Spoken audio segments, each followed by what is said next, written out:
Hi everyone, welcome back to my channel. I'm so happy to have you here today. In today's video I want to talk about essay writing, which is a very requested topic by you guys. Nearly under every of my video you guys wanted me to cover it and talk about it, so yeah, I'll do it today.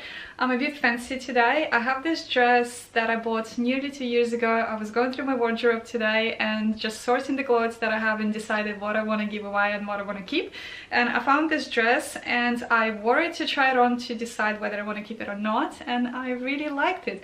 I think I wore it only one time, and I think it was a date. I went with that person on a date and we had a cafe meeting and a walk near the beach. I remember that day, it was a summertime, and yeah, I wore it today again and I really like it. I paired it with this belt to give a little bit of elegant look to it, and yeah, I definitely will keep this dress and wear it more. Okay guys, so about essay writing, I want to share with you information based on my own experience. I'm not an expert in this field. I'm not specialized someone who would be talking about essay writing in a professional way. I just want to purely share with you my experience as not so long ago being a student. I graduated last year, and yeah, and I've been pretty much successful in my studies, so yeah. Okay, so I know that I have a lot of you here on my channel who either thinking of doing already diploma of general nursing at TAFE or any other institution, and those of you who are doing Bachelor of Nursing Science at uni. Okay, if you're doing TAFE or thinking to do TAFE for diploma of general nursing, then you don't have to worry about essays because you're not going to have it there. You're just going to have an assessment, okay? If you're doing, however, Bachelor of Nursing Science or just the Bachelor of Nursing, which is the same thing, you will be doing essays. And if you're doing a full-time, you probably will have about 4 to 5 essays, sometimes 6 per semester. I know it sounds a lot, but it's not as bad as it sounds, okay? So, pretty much for me, when I was doing full-time studies, I had up to 4 units per semester, 4 subjects, okay? And each unit would have one main essay, and when I say main, it's like a biggest one. It would be ranging from 2,000 words to up to 3. Usually it's like 2,500 to 3,000 words max per essay, and sometimes you would have 2 essays per subject. The second one would be smaller, would be just 1,000 or 1,500 words.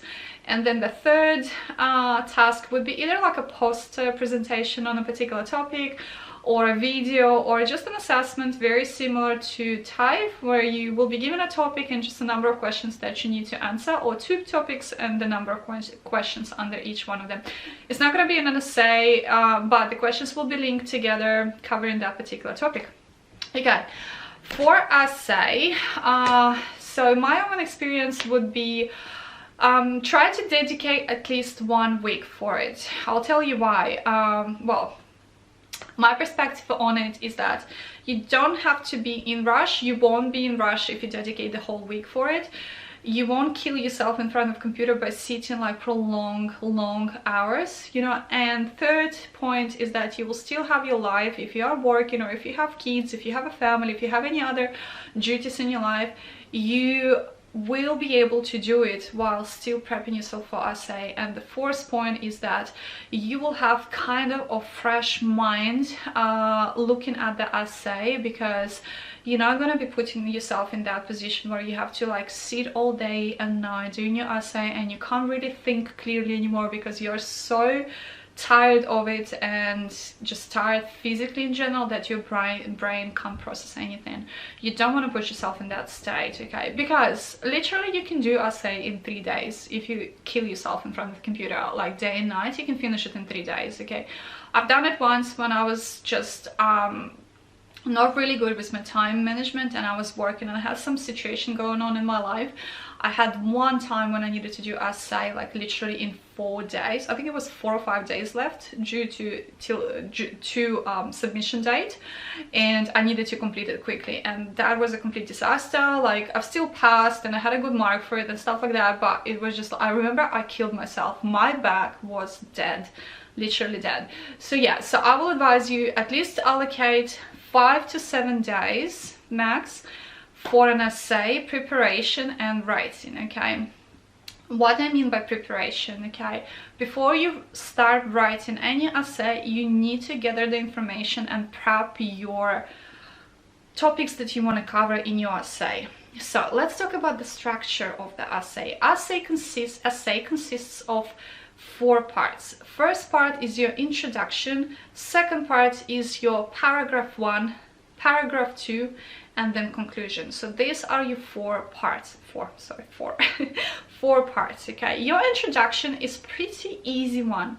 Once your uni has given you a topic for the essay, you're pretty much talking in the first part of your introduction what the topic is about and what you will be covering in the next few paragraphs, just in the highlight details.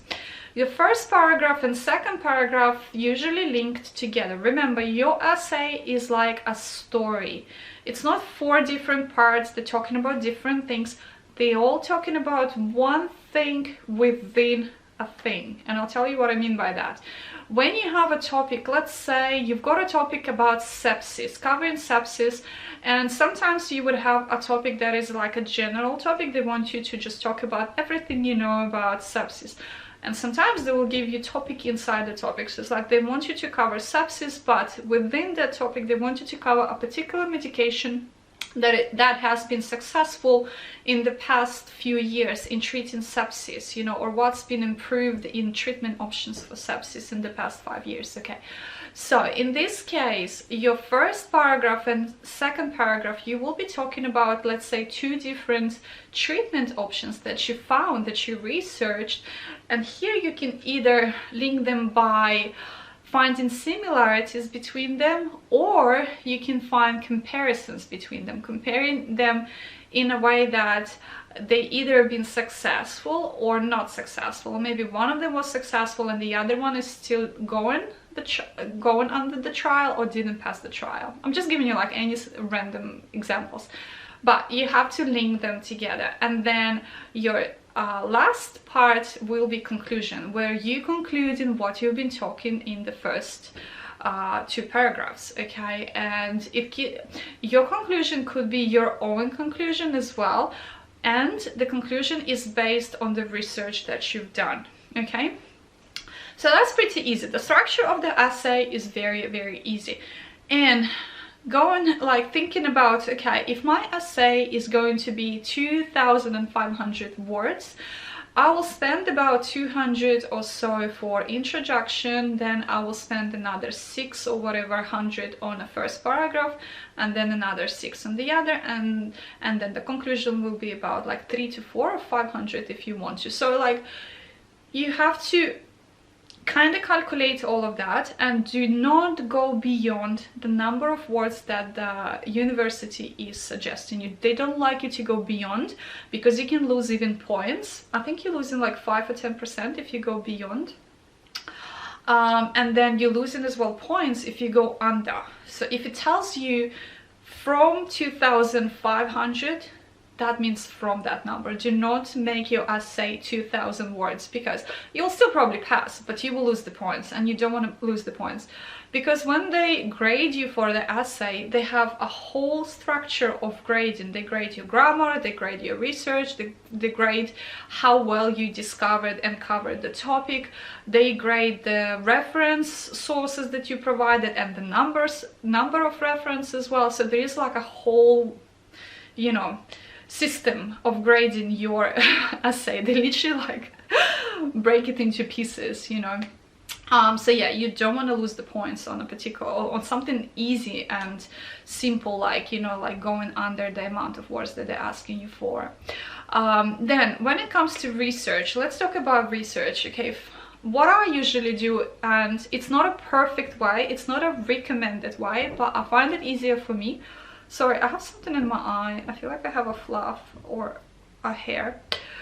What they recommend for you is to use peer-reviewed articles, government websites, clinical databases like Clinical Key, for example. NCBI is a really good one.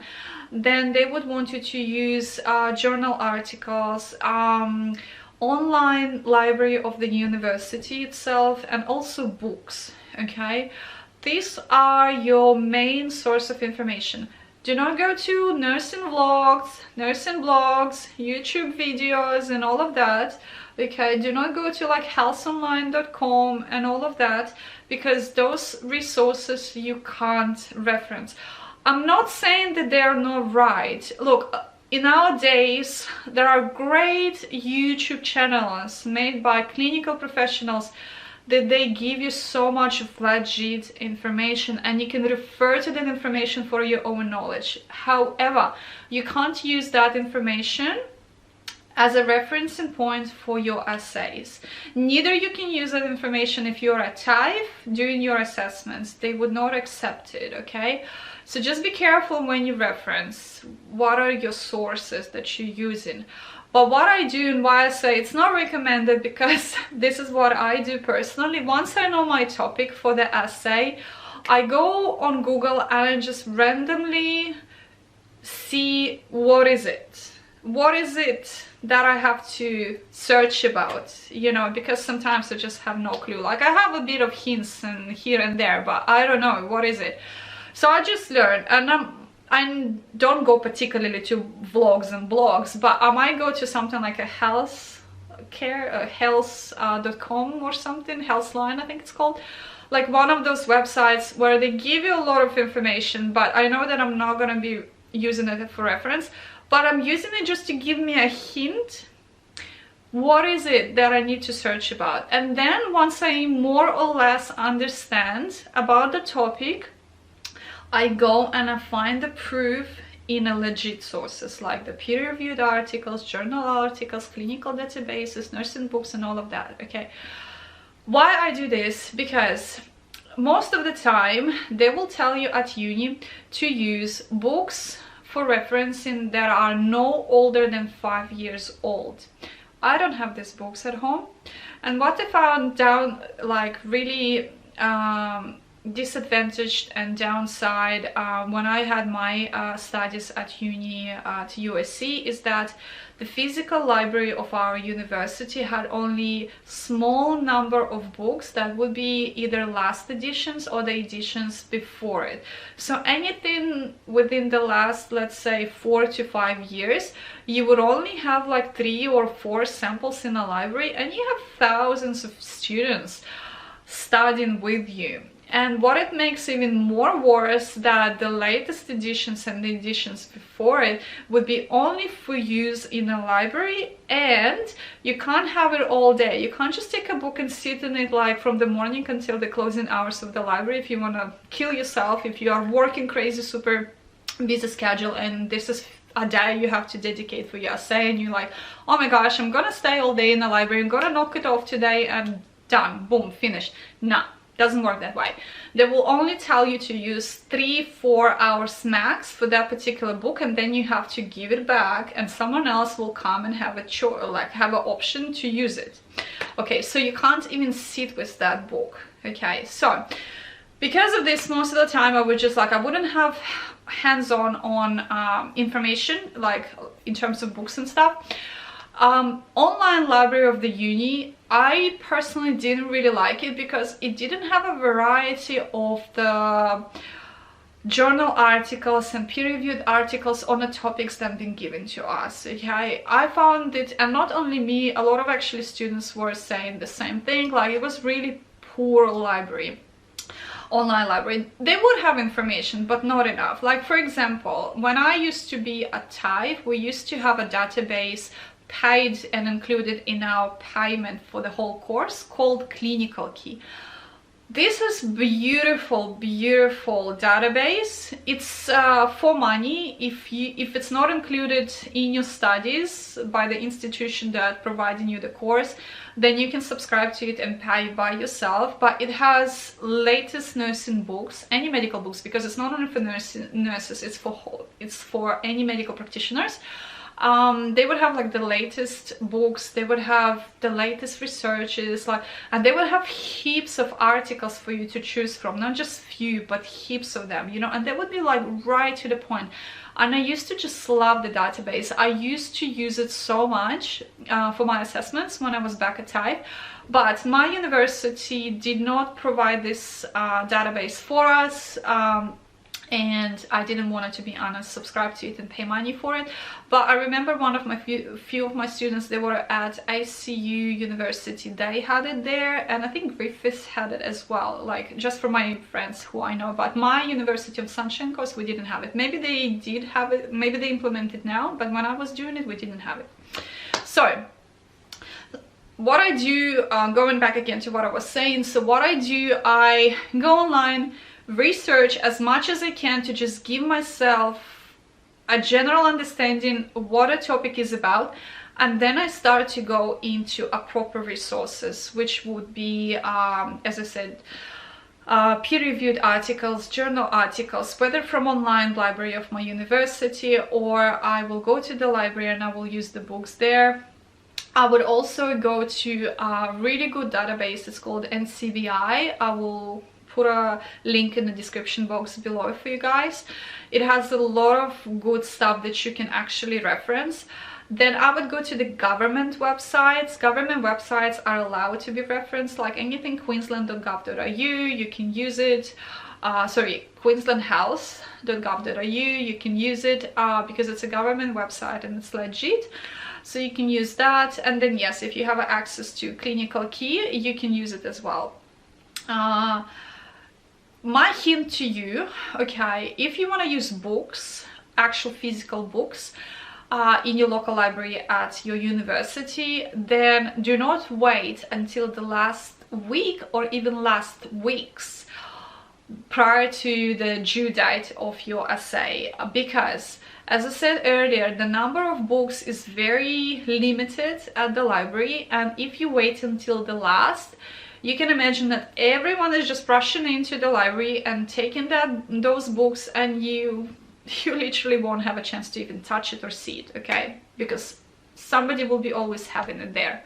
So what I recommend is that when you get to know your dates for your assessments or particular assessment, okay, you look at the topic and go to the library and find it in the book, okay, and just scan or take a pictures from your phone of the pages or a chapter or paragraphs, whatever, covering the topic, you know, and just keep it with you, okay? Scan it, we have scanners there, you know, you can do it there, you can pay in the library, or you can just snapshot from your phone and just have it with you, because you're not gonna see those books closer to the due date, okay?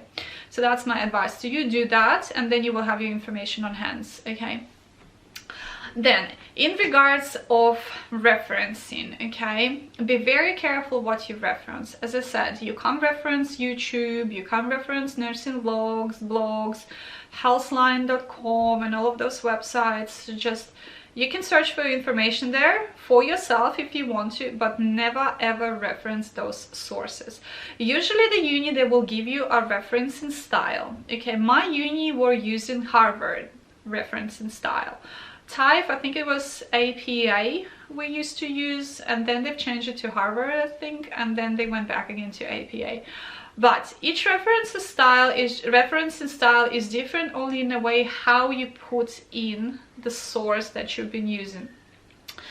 In Harvard, for example, they will tell you like to write the author's names, and then how you put like the first name short, and then the middle name, you know, and then the commas and stuff, and then the name of the book. So it's like the order of what you put in. So you need like to put edition, the year of the book, you know, the source where you retrieved it from, and all of that. So it's just the order is different when you compare to different referencing style, but it's really important to use the reference style that's been given to you by the uni for that specific subject. Sometimes when I was at uni, we were kind of jumping, I think it was a year 2 when we were jumping from APA to Harvard, and you would have like one subject is asking you to use Harvard, and then the other subject is asking you to use APA, and like, it was really confusing and uncomfortable, because once you get used to using a particular style and then go into a different one, it's a headache. It's really a headache. So I hope they have fixed that now. But yeah, in general, the online platform that you will be logging in as a student at your uni, you will have links given to you to a reference and style, so you could see how it looks like. And the reference and style, within that reference and style, there's a different ways how to reference books, which is a printed edition, books online websites, journal articles, and all of that. So you have to be really careful to reference the way it's showing you, depending on the source that you're using, okay? Because when they grade your essay, they mark it and grade it on a different sections. They would grade your grammar, they would grade your reference, they would grade your the way you discovered the topic. I don't know how it's called, but they will grade like how deeply you went in a topic. Did you discover that and that? And they have like about 6 or 7 sections that they use to grade your essay. And if you didn't reference right, you will lose the points, okay? And for each essay, you will need to get a certain amount of points, which will identify whether you had a pass, or you had a credit, or you had a high definition, or whatever. So it's very important to use the right reference. Then also what my uni was recommending, to reference every 100 words you write in your essay. Why? Because you have to remember that while you are studying your bachelor, you are a student, and at this stage you know nothing. And by nothing, I mean nothing. Because you are there to study. That's your time to study, research, educate yourself. That's why you can't write from your own head. You have to reference every 100 words. You have to pretty much reference every small bit of your essay, and they recommend every 100 words. I know it sounds like a pain in the butt, because 100 words is just a small amount of words, and you like literally have to like proof point everything you say by finding a reference. But your reference can be even from the same source. Most of the time, journal articles, peer-reviewed articles, they are very big, they are very lengthy. So you can actually reference like certain parts of it in your essay, you know, and just put one source. Then they will tell you as well that for this particular essay, your number of reference sources should not be less than 15. And if they tell you not less than 15, make sure that it's above 15, okay? That it's not less than 15, because if you use less amount of sources than what they asking you for, again, you're losing points. This is very important, okay? Finding resources is not very hard. Okay, you can use, as I said, everything that I mentioned before: books, articles, clinical databases, online library, and things like that. A lot of books, if you want to look at the books section in my channel, I have filmed, I think, 1.5 years a video about nursing books that I've been using through my studies. I'll try to link that video for you here in the comment section below, or in the description about this video, and you can have a look what books I've been using. Okay, they have so many different information on so many topics. Okay, pretty much everything that's been taught for you at uni or at TAFE will be in those books. Okay, they just designed for nursing students, and these books you can buy from Facebook Marketplace, Gumtree, or eBay, and you can pay like less than a half and sometimes half price from the new one. You don't necessarily need to buy a new one. There are a lot of students who sell their books when they graduate, okay? I'm probably one of those who won't sell mine, but there are a lot who sell, because I remember when I was looking for my books, oh my gosh, there were lots and lots of people selling their nursing books. So you can buy those on there. Yeah, so that's pretty much it, what I wanted to share with you guys here about essay writing.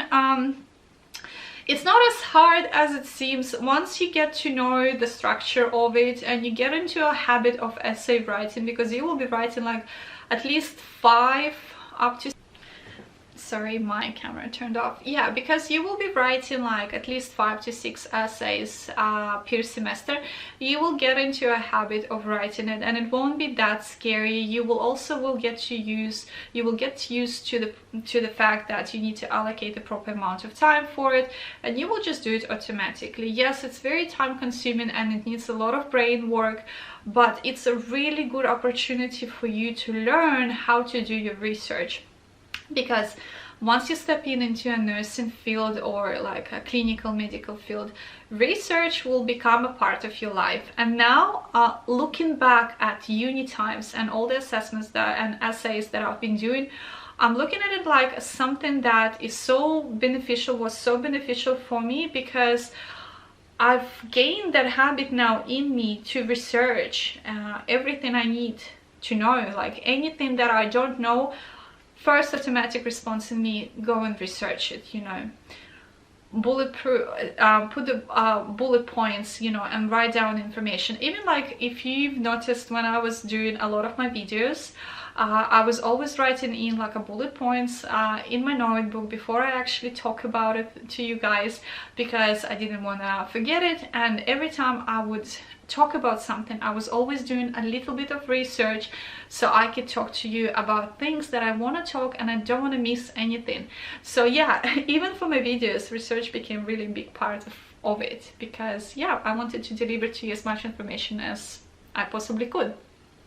So yeah, if you have more questions about essay writing, please leave them in the comment section below. Again, if I forgot about something, please ask, feel free to ask, and I will try to answer it as soon as possible. And yeah, I wish you all the best with your essay writing. I know you can do it. We've all been there and we all passed it and we all done it, and you are no different. And yeah, you're amazing with what you're doing, and I'll see you in my next videos. Bye.